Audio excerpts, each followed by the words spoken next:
What if one simple change in your daily coffee routine could help control your blood sugar naturally and protect you from diabetes? Before you take your next sip, there is something important you need to know that could genuinely change the direction of your health. I am not talking about any miracle formula, and I am not selling anything. I am talking about coffee, the drink that is sitting in your kitchen right now, and one critical detail that changes everything about whether that cup is helping you or quietly working against you: the way and the timing in which you drink it. Hi, I am Dr. Richard Ben, a physician, and in recent years, I have closely followed hundreds of patients with prediabetes and type 2 diabetes, especially men and women over the age of 60. And what I am going to tell you today is something that has truly changed many of their lives in a real and measurable way. We are facing a silent crisis with diabetes in this country. According to health monitoring data, diabetes cases have increased dramatically over the last 2 decades. Today, tens of millions of adults are living with the disease, and what the numbers show is that prevalence reaches an astonishing level among seniors over 65, with roughly 1 in every 3 older adults affected. It is far more widespread than most people imagine or are ever told. And what worries me most in my daily practice is not just those who already carry the diagnosis, but the enormous group of people who are right on the edge. People with elevated glucose levels, with that unexplained and persistent fatigue after meals, with that constant thirst that never quite goes away, who have not yet been formally diagnosed, or who have been diagnosed but do not know what to do beyond taking their medication and hoping for the best. Stay with me until the very end of this video because I am going to show you how one small and completely free adjustment to something you already do every single morning can make a tremendous difference in controlling your blood sugar. But first, I need to tell you something important that most people have never been told about coffee and what it actually does inside your body. Imagine your pancreas as a small and dedicated factory whose entire job is to produce insulin, the hormone responsible for opening the doors of your cells so that glucose from your food can enter and be converted into usable energy. When you eat, glucose enters your bloodstream. This factory immediately goes into action, produces insulin, the cells open their doors, and the glucose is absorbed and used properly. Everything works as it should. The problem begins when this factory becomes chronically overloaded. When you regularly eat foods that spike your blood sugar very quickly and very sharply, the pancreas is forced to work at its absolute limit day after day. Over time, your cells become progressively less sensitive to insulin signal. The pancreas has to produce more and more of it just to achieve the same effect it once achieved easily, and that is precisely when insulin resistance develops, the condition that serves as the gateway to type 2 diabetes. Now, what does coffee have to do with any of this? Coffee is an extraordinary drink from a biochemical perspective. It contains hundreds of bioactive compounds, but 2 of them stand out consistently in the scientific literature: chlorogenic acid and trigonelline. Think of these 2 compounds as skilled traffic controllers stationed inside your digestive system. When you drink coffee before eating, these compounds work to make the absorption of sugar from your food slower and far more controlled and gradual. Instead of a sudden and overwhelming surge of glucose flooding into your bloodstream all at once, you get a smooth and manageable flow that your pancreas can process without being pushed to its limit. A landmark study published in the journal Diabetes Care, conducted by researchers from the Harvard School of Public Health, analyzed data from more than 1 million people and reached a conclusion that genuinely impressed me the first time I read it. Regular coffee consumption is associated with a significant and meaningful reduction in the risk of developing type 2 diabetes. And the effect is not small or marginal. The risk decreases in a dose-dependent way, meaning the more cups consumed per day within a reasonable and healthy limit, the lower the observed risk of developing the disease. Then, in 2018, researchers from the Karolinska Institute in Sweden, one of the most respected and rigorous medical research institutions in the world, reviewed 30 different studies covering nearly 1.2 million total participants and confirmed the finding. Coffee consumption, both regular caffeinated and decaffeinated versions, is associated with approximately a 30% reduction in the risk of developing type 2 diabetes. But here is the critical point that almost no one ever talks about. And this is the part that changes everything.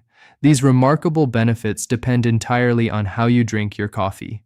Because the wrong coffee, consumed at the wrong time, in the wrong way, and paired with the wrong things, can work directly against you. And that is exactly what I see happening in my practice far too often with seniors who genuinely believe their daily coffee is helping them. Let me tell you about Mr. Gerald, 71 years old, a retired electrician, a man of deep and unwavering daily habits. He had been drinking coffee since he was 19 years old and was proud of his lifelong relationship with it. But when he came to my office, his fasting glucose was sitting at 141 and his HbA1c, which reflects the average blood sugar over the preceding 3 months, was 7.2%, well above the level we want to see in someone his age. He told me with complete sincerity, "Doctor, I do everything right. I drink my coffee every single day. I try to watch what I eat." So I asked him to walk me through his coffee routine in careful and specific detail, and that is exactly when I discovered the real problem. Every morning, the moment he woke up, before eating a single thing, he would drink a large and strong cup of black coffee with 2 spoons of sugar. Then he would have another coffee at around 3 in the afternoon, paired with a sweet biscuit. And sometimes a third cup in the evening because he believed it helped him unwind and relax before sleep. 3 classic and deeply damaging mistakes, and I am going to explain each one of them to you right now so you never make them again. Mistake number 1, drinking coffee on an empty stomach immediately after waking up. This is by far the most common mistake I see, and it is the one that causes the most consistent and measurable harm to blood sugar levels in seniors. When you wake up after a full night of fasting, your body already has elevated cortisol levels circulating in your bloodstream. Cortisol is the primary stress hormone, the same one your adrenal glands produce when your body perceives an urgent or threatening situation. Cortisol signals your liver to release stored glucose into the bloodstream so that you have immediate energy to begin the day. This is a completely normal and ancient survival mechanism. The serious problem is that caffeine powerfully amplifies this effect. It further stimulates the adrenal glands directly, triggers the release of additional adrenaline, and your liver responds by releasing even more glucose into the blood than it otherwise would, and you have not yet eaten a single bite of food. The result of this combination is that your blood glucose has already risen between 20 and 40 milligrams per deciliter before you have consumed a single calorie. I have seen continuous glucose monitoring data in my patients that confirms this effect with startling clarity. A study published in the British Journal of Nutrition confirmed it definitively. Drinking black coffee on an empty stomach immediately after waking from overnight sleep can significantly and measurably increase morning blood glucose levels. This single mistake alone may be responsible for elevated fasting blood sugar readings in millions of seniors who cannot understand why their morning numbers remain stubbornly high despite their best efforts. Mistake number 2, coffee with sugar, artificial sweeteners, or cream. This one may appear completely harmless on the surface, but it is not. A single spoonful of sugar added to your morning coffee causes an immediate and sharp spike in your blood glucose and simultaneously cancels out the protective benefits of the chlorogenic acid you just consumed. It is the metabolic equivalent of starting a careful and controlled fire and then immediately pouring gasoline directly onto it. The protective mechanism is destroyed at the very moment it should be working in your favor. And artificial sweeteners deserve particular attention here because many seniors genuinely believe they are the perfect and safe solution to removing sugar from their coffee. But recent and growing research, including a study published in the scientific journal Nutrition in 2021, indicates that common artificial sweeteners such as aspartame and sucralose can alter the composition and function of the gut microbiota, the complex and essential community of bacteria living in your intestines that plays a fundamental and significant role in glucose metabolism. These alterations may harm long-term blood sugar control in ways that are not immediately obvious, but accumulate over time. And there is an important and recent piece of research released in early 2025, published in the American Journal of Clinical Nutrition by the Harvard School of Public Health, analyzing data from 3 large American population cohorts. The findings were clear and direct. Coffee consumed without any additives whatsoever was associated with a 10% reduction in diabetes risk for each additional cup consumed per day.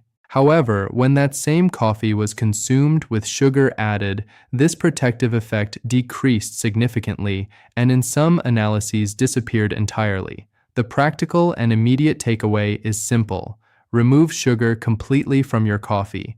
It sounds almost too basic to matter, but the science is unambiguous, and the impact on your blood sugar over weeks and months is real and measurable. Mistake number 3. Drinking coffee in the late afternoon or at night. Caffeine has a biological half-life of 5 to 6 hours inside the human body. This means that if you drink a cup of coffee at 3 in the afternoon, half of that caffeine is still actively circulating in your bloodstream at 8 or 9 in the evening. It keeps cortisol levels elevated into the night hours, directly interferes with your ability to enter and maintain the deep restorative stages of sleep. And it is precisely during quality deep sleep that your body regulates a critical portion of its daily glucose metabolism and insulin sensitivity. Poor sleep quality equals chronically dysregulated glucose control. It is a vicious and self-reinforcing cycle that many seniors are trapped in without ever connecting it to their afternoon coffee habit. When I explained all 3 of these mistakes clearly to Mr. Gerald and we worked together to adjust his coffee routine systematically, the results were remarkable and came faster than even I expected. In 8 weeks, his fasting glucose dropped from 141 down to 114. His HbA1c fell from 7.2% to 6.7% without changing his medication, without adopting a radical new diet, without joining a gym or starting an exercise program, simply by changing when, how, and with what he was drinking his daily coffee.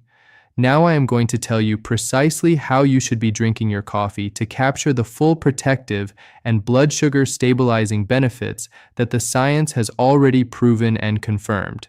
But first, I need to ask you something directly.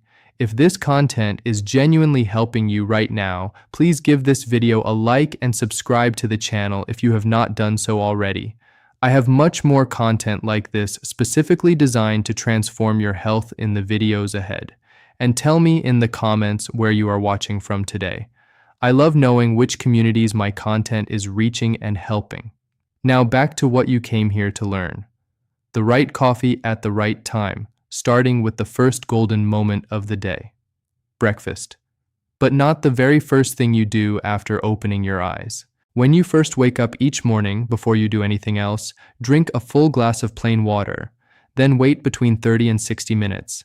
During that time, eat something that contains quality protein. Scrambled eggs, a boiled egg, a slice of natural cheese, a portion of plain unsweetened yogurt, any solid source of protein.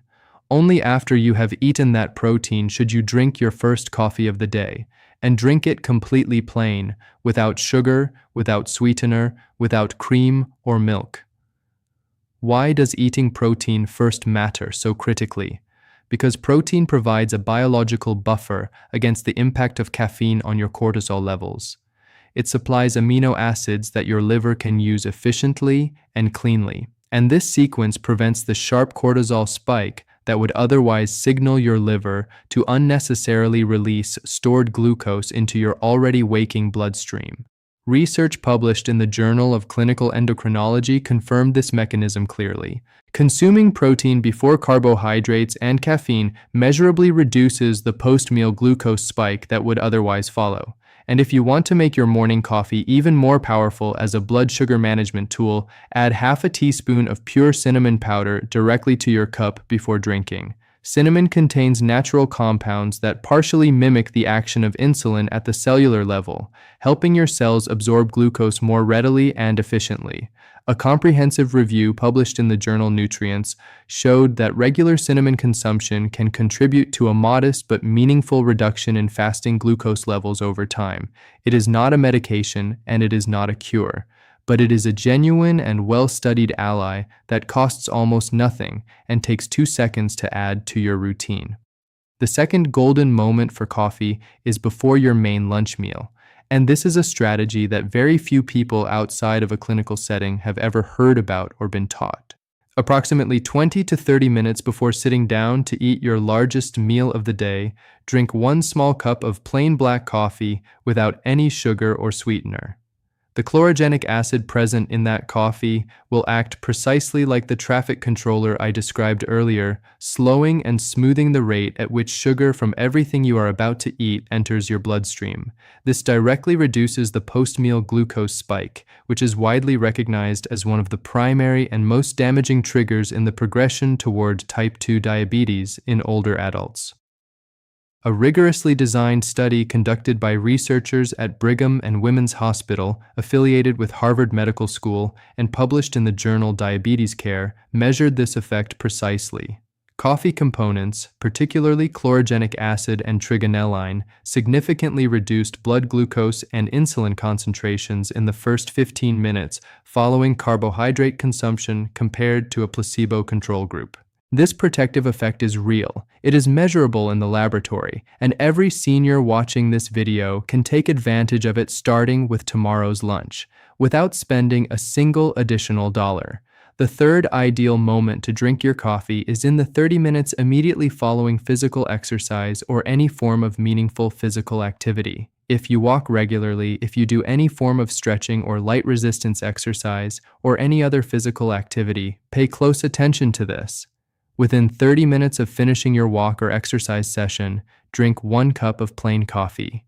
Here is why this timing is so strategically powerful.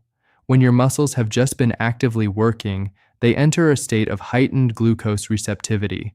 They become exceptionally efficient at absorbing sugar from the bloodstream to replenish their energy stores and repair their fibers.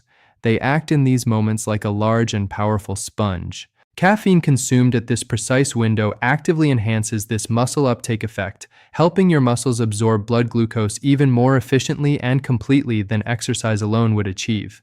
It is a metabolic window of opportunity that most seniors are entirely missing, and taking advantage of it requires nothing more than adjusting the timing of a cup of coffee you were probably going to drink anyway.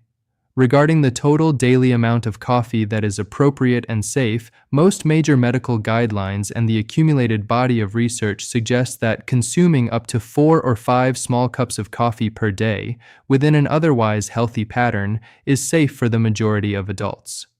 The Karolinska Institute review of 30 studies I referenced earlier found that this consumption level falls comfortably within the range associated with protective benefits against type 2 diabetes. However, every individual is different in how their body processes caffeine, and this difference is largely determined by genetics. If you experience heart palpitations, anxiety, hand tremors, or difficulty sleeping after coffee, your caffeine metabolism may be naturally slower than average.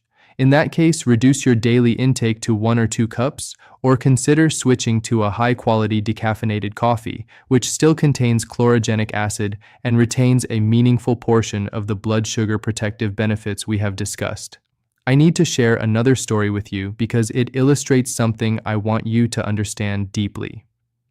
Doris Henderson, 67 years old, a retired school librarian, came to my clinic with a type 2 diabetes diagnosis she had received 3 years earlier. She was taking metformin as prescribed, but her glucose remained persistently difficult to control, and her HbA1c stubbornly stayed above 7.5% despite her genuine and consistent efforts. She was the kind of patient who followed instructions carefully and took her health seriously. When I explored her daily routine in detail during our appointment, I discovered what was working against her. She was drinking sweetened coffee with milk every morning. She was having another coffee with sweet biscuits in the mid-afternoon as her daily treat. And she had almost completely stopped moving because persistent heaviness in her legs made walking uncomfortable and discouraging. Together, we built a simple and sustainable plan that did not ask her to do anything drastic or overwhelming. In the morning, she would wait 45 minutes after waking before doing anything else. She would eat 1 boiled egg first. Then she would have her plain coffee with half a teaspoon of cinnamon stirred in. Before lunch each day, she would drink a small plain coffee 20 minutes before sitting down to eat. 3 afternoons per week, she would take a 25-minute gentle walk at her own comfortable pace and drink a plain coffee immediately after returning home. The sweetened afternoon coffee and the accompanying biscuits were replaced with a glass of water and a small handful of raw nuts. 6 weeks after making only these changes, Doris Henderson returned to my office with an expression I will carry with me for a very long time. Her HbA1c had dropped from 7.5% down to 6.9%. Her fasting glucose that morning before the appointment was 111. She told me with quiet astonishment in her voice, "Doctor, I have been waking up with actual energy for the first time in years. I did not know that was still possible for me." I did not change her medication by a single milligram. I changed her relationship with coffee and helped her understand how to use it instead of unknowingly fighting against it. But now, I need to warn you clearly about something that may be quietly sabotaging your results, even if you have already begun making improvements. Coffee has what I call invisible enemies, specific additions and pairings that silently destroy every benefit I have described and actually reverse the protective effects of the chlorogenic acid and trigonelline your coffee naturally contains. Invisible enemy number 1, sugar in any form. Refined white sugar, brown sugar, raw sugar, honey, agave syrup, maple syrup. Anything sweet added to your coffee creates an immediate glucose spike that directly cancels the protective action of chlorogenic acid. The 2025 Harvard research I referenced earlier made this relationship unmistakably clear. Coffee consumed with sugar does not carry the same protective effect against diabetes as plain coffee. The sugar neutralizes the benefit. It is not a small or theoretical difference. It is clinically significant. Invisible enemy number 2. Artificial sweeteners. As I explained when discussing the 3 common mistakes, there is growing and increasingly persuasive scientific evidence that aspartame and sucralose specifically disrupt the delicate ecological balance of the gut microbiota. This community of beneficial bacteria is absolutely essential for healthy and efficient glucose metabolism throughout the body. If you genuinely feel you need something to soften the bitterness of your coffee, try pure natural stevia, which so far in the available and peer-reviewed research has not demonstrated the same negative microbiota disrupting effects as artificial chemical sweeteners. Invisible enemy number 3. Industrialized instant coffee, particularly the kind sold in pre-mixed sachets or flavored powder packets. These commercial products very commonly contain hidden added sugars, hydrogenated vegetable fats, sodium, and various chemical additives that substantially compromise their nutritional quality and completely undermine any health benefit you might otherwise receive from the coffee itself. Whenever possible, choose and prepare natural ground coffee, ideally 100% Arabica, freshly brewed at home. The difference in what you are actually putting into your body is significant. Invisible enemy number 4. Pairing your coffee with ultra-processed foods. White bread, cream-filled cookies, commercially produced pastries, sweetened breakfast cereals, industrial cakes, and muffins. When you combine your coffee with any of these foods, the resulting glucose spike from the refined carbohydrates is so large and so rapid that no quantity of chlorogenic acid present in the coffee could possibly compensate for or buffer it. You lose the entire protective effect and add a substantial metabolic burden on top of it. Finally, I want to share with you what I call the protection triad, because coffee works most powerfully and most effectively not in isolation, but as one component of a small and sustainable cluster of daily habits that reinforce and amplify each other's effects. The first element of the triad is smart coffee, exactly the way I have taught you throughout this video, consumed at the 3 golden moments I described, prepared without sugar or sweeteners of any kind, never on an empty stomach immediately after waking, never in the late afternoon or evening. When you drink coffee this way, you are actively using it as a metabolic tool rather than accidentally undermining your blood sugar control with it. The second element is daily movement. You do not need a gym membership, you do not need special equipment or athletic clothing or a personal trainer. 30 minutes of moderate and comfortable walking 3 to 5 days per week is sufficient to produce dramatic and measurable improvements in insulin sensitivity over time. When muscles are actively contracting during physical activity, they pull glucose directly out of the bloodstream and absorb it for energy through a mechanism that operates independently of insulin. This has been confirmed by an enormous volume of scientific research accumulated over decades. Moving your body, even gently, even briefly, is one of the most powerful blood sugar interventions available to any human being, regardless of age or fitness level. The third element is adequate protein at every main meal. Protein is the one macronutrient that has the least direct impact on blood glucose levels. It promotes genuine and lasting satiety, which reduces the likelihood of overeating carbohydrates. And it actively protects and preserves muscle mass, which is by far the body's largest consumer and absorber of circulating glucose. After the age of 60, the body's ability to synthesize and retain muscle protein decreases significantly, meaning that protein needs actually increase rather than decrease with age. Eggs, chicken, fish, beans, and lentils, natural cheese, and plain unsweetened yogurt are all excellent and accessible sources. Include a meaningful source of protein in every main meal you eat without exception. When these three elements work together consistently, their combined effects multiply beyond what any single element could achieve alone. Smart coffee improves and protects insulin sensitivity. Daily movement increases glucose uptake by muscles directly and efficiently, and adequate protein stabilizes the glucose response to every meal throughout the day. It is a genuinely powerful combination that costs nothing beyond a small and manageable shift in daily habits. No special products required, but I need to be honest and responsible with you about one important thing before we close. Everything I have described and explained in this video represents complementary lifestyle strategies grounded in solid and peer-reviewed scientific evidence. They can help significantly, sometimes remarkably so, as the patient stories I shared demonstrate, but they do not replace proper medical evaluation, ongoing monitoring, and professional follow-up care. If you already have a diagnosed diabetes condition and you are taking medication to manage it, please never alter your dosage or discontinue your medication on your own based on anything you see or hear in any video, including this one. Bring this information to your doctor at your next appointment. Discuss it together with the person who knows your specific medical history and situation. Make any adjustments with their professional guidance and oversight. That is always the right path. Now let me ask you one final question before you go. Do you have a family member, a parent, a sibling, a close friend, or a neighbor who is struggling with high blood sugar or has already been diagnosed with diabetes or prediabetes? Share this video with that person today, right now before you close this window. You may be giving them a piece of information that could genuinely redirect the course of their health. Accurate and science-based information is one of the most meaningful gifts we can offer to the people we love. I want to leave you with a thought I have carried with me throughout my years in medicine and that I return to again and again. Your body is not your enemy.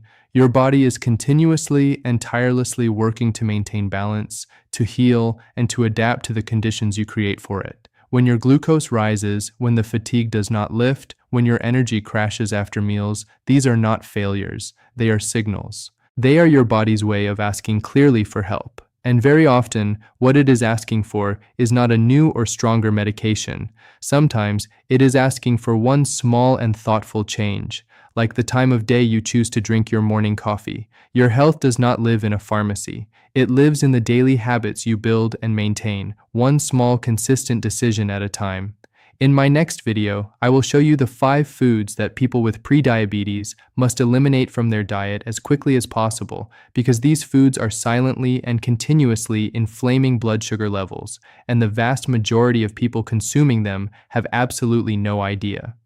Make sure you turn on notifications so you do not miss that video when it goes live. I am Dr. Richard Ben, and it has been a genuine pleasure being here with you today. Take good care of yourself and take good care of the people you love. Your health is shaped every single day by the small choices you make, so make them count. Start with one simple change tomorrow morning, and your future self will be grateful you did. I will see you in the next video. Thank you.